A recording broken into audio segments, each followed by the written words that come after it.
Ayub pasal 11.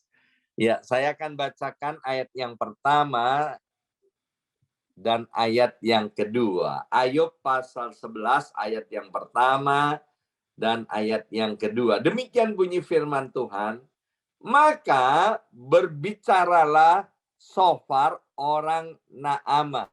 Ini adalah salah satu sahabat Ayub yang datang berkunjung untuk besuk kepada Ayub yang sedang dalam keadaan tidak baik, ya. Nah, apa yang dikatakan oleh teman atau sahabat Ayub? Sahabat Ayub berkata begini di ayat yang kedua, apakah orang yang banyak bicara tidak harus dijawab? Apakah orang yang banyak mulut harus dibenarkan? Nah, kalau ini ditanyakan kepada Bapak Ibu sekalian, ya, kalau pertanyaan ini ditanyakan kepada Bapak Ibu, ya, kalau kita ketemu dengan orang yang banyak bicara, ya, orang yang banyak bicara, harus dijawab atau tidak? Ya, ya. Jadi untuk orang yang banyak bicara, Bapak Ibu sekalian, ya, saya selalu bilang begini, ya, kita tidak bisa menutup mulutnya orang. Yang kita bisa tutup adalah telinga kita, ya. Sebab apalagi di Amerika Serikat ada kebebasan untuk berbicara, ya.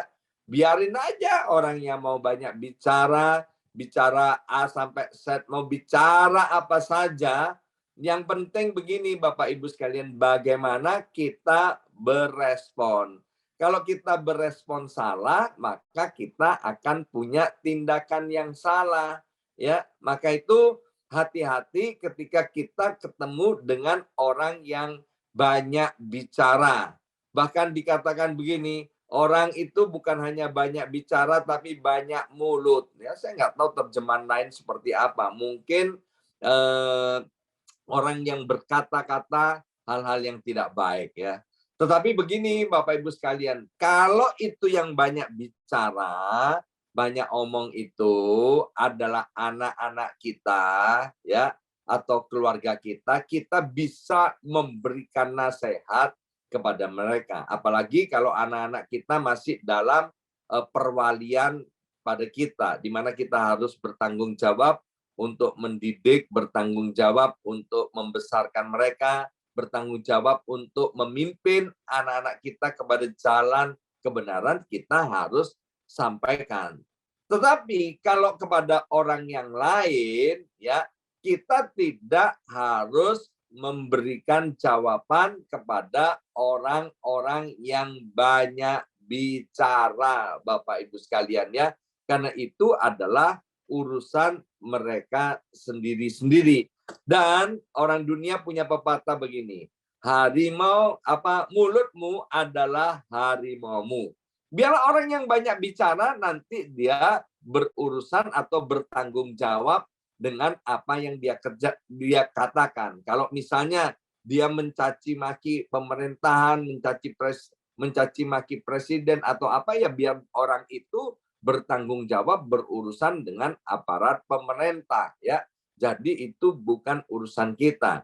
Nah, Naamah, orang Naamah ini yang bernama Sofar, ketika dia datang besuk kepada Ayub, nah di situ Ayub menumpahkan isi hatinya, ya. Seperti kami ini sebagai gembala sidang, kami suami istri, bahkan istri saya punya kemampuan untuk mendengarkan itu sampai berjam-jam tanpa memberikan jawaban, ya kan? Itu luar biasa. Saya terkagum-kagum tuh kalau ada orang-orang yang konseling kepada istri saya, oh iya iya, dia dengerin. Kalau cuman 10-15 menit itu biasa, tapi bisa kuat sampai berjam-jam, ya kan? Kadang-kadang kalau orang sudah tumpahkan unek-uneknya, itu orang enggak kepingin butuh jawaban. Cuman ya sudah ya Bu, sudah ya, sudah ya udah, dan orang itu mengalami kelegaan. Nah, rupanya Sofar dia tidak bisa menyelami isi hati dan perasaan Ayub, saudara. Kita tahu Ayub itu benar-benar hidupnya sedang dalam keadaan pahit. Ya, bayangkan semua anaknya mati. Waduh, itu dunia kayak kiamat, Bapak Ibu sekalian ya.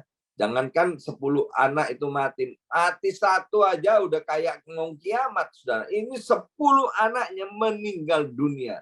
Wah, itu kalau kita ada di posisinya Ayub, saudara, kita bisa merasakan benar-benar bagaimana pahitnya hatinya, bagaimana sedihnya, bagaimana kekecewaan Ayub. Setelah itu harta bendanya ludes, setelah itu badannya sakit, saudara.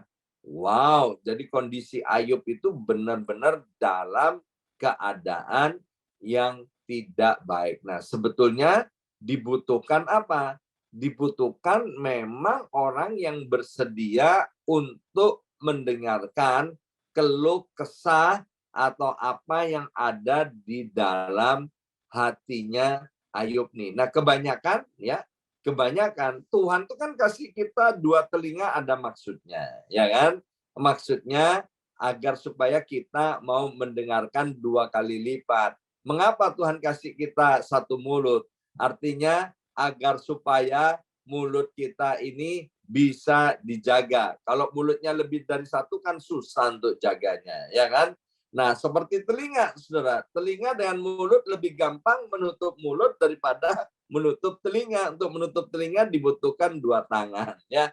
Nah, Tuhan mau supaya kita ini menjadi pendengar yang baik, khususnya ketika menghadapi orang-orang yang sedang dalam keadaan sedih, dalam keadaan terpuruk, dalam keadaan pahit, dalam keadaan butuh bantuan dan pertolongan. Jadi dari ayat pertama dan ayat yang kedua dari Ayub pasal 11, pelajaran yang pertama yaitu biarlah kita punya respon yang baik dan benar ketika menghadapi orang yang banyak bicara. Yang kedua, dibutuhkan sikap kita yang baik, yang nice ketika kita menghadapi orang-orang yang sedang susah, ya. Nah, yang kedua ada di ayat 14 dan ayat yang ke-15. Ayat 14 dan ayat 15 dikatakan begini. Jikalau engkau menjauhkan kejahatan dalam tanganmu dan tidak membiarkan kecurangan ada dalam kemahmu, maka sesungguhnya engkau dapat mengangkat mukamu tanpa celah dan engkau akan berdiri teguh dan tidak akan takut. Ya, saya sering bilang begini, Bapak Ibu sekalian, bahwa burung akan terbang dengan sejenisnya. Ya, jadi kalau burung elang dia akan terbang bersama-sama dengan burung elang. Ya, kalau itu misalnya burung Raja Wali, dia akan terbang bersama-sama dengan burung Raja Wali. Nah, Ayub punya sahabat. Ayub ini kan orang yang baik, orang yang saleh, orang yang takut akan Tuhan, orang yang jujur. Tentu sahabat-sahabatnya kurang lebihnya itu sama.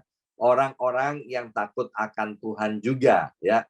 Tetapi apa yang disampaikan oleh teman atau sahabat Ayub ini tidak tepat untuk disampaikan kepada Ayub, ya. Amsal bilang begini, ucapan yang dikatakan tepat pada waktunya itu seperti buah apel emas di atas pinggan perak.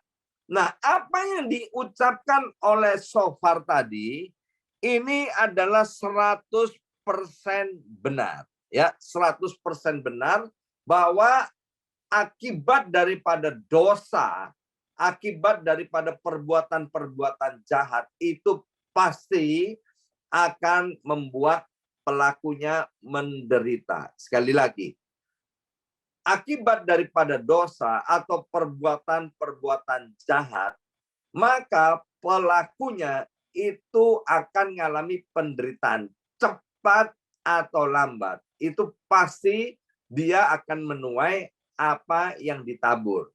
Tetapi kalau ayat ini diucapkan kepada Ayub, ini yang tidak tepat. Sebab apa? Sebab so far tidak tahu, sama seperti Ayub tidak tahu apa yang terjadi atas Ayub ini, ya. Apa yang sedang menjadi pembicaraan antara Tuhan dan iblis itu so far nggak tahu. Ayub juga nggak tahu. Sahabat-sahabat Ayub juga nggak tahu. Maka itu Bapak Ibu sekalian, kita ini jangan mudah untuk menghakimi orang lain, ya. Bahkan Alkitab Perjanjian Baru dengan tegas mengatakan bahwa kita ini dilarang menghakimi orang lain. Tuhan dengan tegas bilang begini, entah itu orang mau berdiri atau duduk, orang itu mau jatuh, itu bukan urusanmu. Itu adalah urusan Tuhan. Maka itu Bapak Ibu sekalian, ketika kita melihat situasi kondisi yang terjadi, please jangan kita menghakimi, ya.